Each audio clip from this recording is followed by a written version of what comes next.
5G technology जहाजों के लिए खतरा बनने लगी।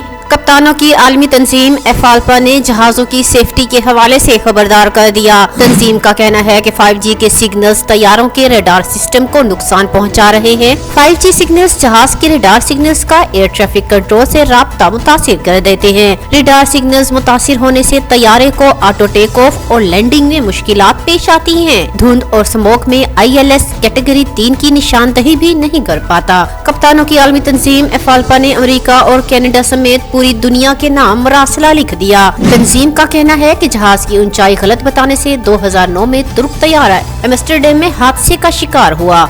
इसी बिना पर अमेरिकी फिजाई हदूद में 5G टेक्नोलॉजी वाले एयरपोर्ट्स पर एहतियात बरतने की हिदायत की गई। एफाल्पा ने कहा कि 5G टेक्नोलॉजी में इंस्ट्रूमेंट लैंडिंग सिस्टम और ऑटो पायलट के इस्तेमाल से गुरेज किया जाना चाहिए। दूसरी जानिब फेडरल एविएशन एडमिनिस्ट्रेशन अमेरिका का 5G से मुतल्लिक कहना है कि 5G में तो सी और एविएशन का साथ रहेगा। फ्रेमवर्क की फराहमी के लिए 2 हिदायत जारी की हैं, जिनका मकसद एविएशन सेफ्टी आलात को असरात से बचाने के लिए मालूमात जमा करना है। FAA ने 5G की तोसी पर बाहिफाजत अमल दरामद के इकदाम पर पेशरफ्त की है।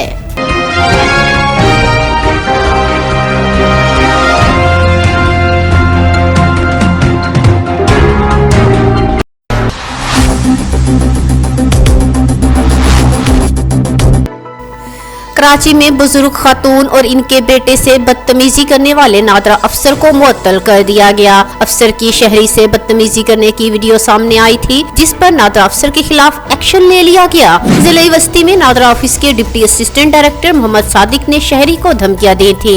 नादरा अफसर की जानिब से बुजुर्ग खातून की मिन्नत समाजत करने के बावजूद नारवा सलूक किया गया। चेयरमैन नादरा तारिक मलिक का कहना है कि इंक्वायरी करके मुलजिम के खिलाफ एक्शन लिया जाएगा। वीडियो में नादरा अफसर शहरी से मुकालमा करते हुए कहता है कि इस बुढ़ी को क्यों लेकर आ रहा है, 100 बार भी चक्कर लगाएगा तो काम नहीं होगा, जाओ गुज्जर नाले पर जाओ। नादरा अफसर ने शहरी को धमकियां देते हुए कहा कि बदमाशी है, बाहर आकर समझाऊं क्या। बुजुर्ग खातून जाने दो बेटा कहकर बार बार रोकती रही, जबकि नादरा अफसर ने वीडियो बनाने वाले शहरी से भी मोबाइल फोन छीनने की कोशिश की।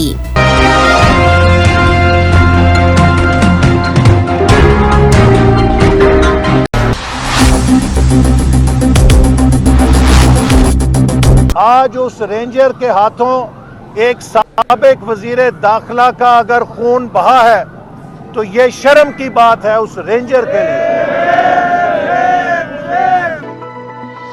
एहसन इकबाल को ग्रीन लाइन मंसूबे का इफ्तिताह महंगा पड़ गया। डंडा लगने से जख्मी। कराची ग्रीन लाइन मंसूबा मुकम्मल हो गया। एहसन इकबाल ने एक रोज कबल ही इफ्तिताह की कोशिश की, जिस पर सिक्योरिटी एहलकार का डंडा लगने से हाथ जख्मी करवा बैठे। नून लीगी रहनुमाओं की जानिब से मंसूबे के अलामती इफ्तिताह की तकरीब में बदनस्मी फैल गई। नून लीगी वर्कर्स ने ग्रीन लाइन के पेडेस्ट्रियन की जानिब बढ़ने की कोशिश की, जिस पर रेंजर्स एहलकारों ने लीगी अरकान को लाइन के पुल पर जाने से रोक दिया। इस दौरान दोनों जानिब से ताकत का इस्तेमाल भी देखा गया। एहसन इकबाल ने मीडिया के सामने इल्जाम आयद किया कि हाथ पर डंडा लगने से इनका हाथ जख्मी हो गया है। मुस्लिम लीग नून के रहनुमा एहसन इकबाल ने कहा कि ग्रीन लाइन कराची मंसूबे पर 90% काम हमारी हुकूमत ने किया कि 90% काम 2018 से कबल ही मुकम्मल हो चुका था। मौजूदा हुकूमत ने इस मंसूबे पर कोई काम नहीं किया। हमने ये मंसूबा कराची की आवाम के लिए बनाया। ये मंसूबा नवाज शरीफ का कराची वालों के लिए तोहफा है और हम इसका इफ्तिताह करने आए हैं। एहसन इकबाल ने मजीद कहा कि 3.25 साल की ताखीर के बाद मुकम्मल कर लिया गया। मौजूदा हुकूमत मुस्लिम लीग नून के मंसूबों पर तख्तियां लगा रही है। सिक्योरिटी एहलकारों ने वफाकी हुकूमत की एमाव पर कारकुनों और सहाफियों पर तशद्दुद किया। मैंने पहले भी गोलियां खाई हैं, आज कराची वालों के लिए लाठियां खाई, इस पर मुझे फख्र है।